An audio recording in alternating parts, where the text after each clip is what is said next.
ISRO NASA கூட்டு தயாரிப்பான நிசார் செயற்கைக்கோள் GSLV F-16 rocket மூலம் இன்று மாலை விண்ணில் பாய்கிறது.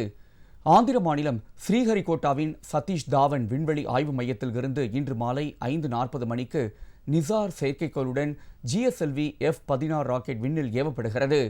எரிபொருள் நிரப்பும் பணி உள்ளிட்ட அனைத்து பணிகளும் நிறைவு பெற்ற நிலையில் 27 மணி நேர கவுண்டவுன் நேற்று பிற்பகலில் தொடங்கியது.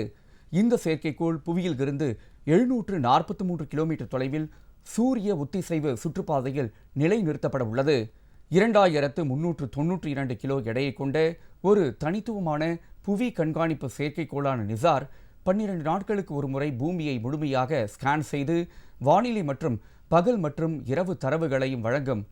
இதன் மூலம் பூமியின் மேற்பரப்பில் ஏற்படும் சிறிய மாற்றங்களை கூட கண்டறிய முடியும்.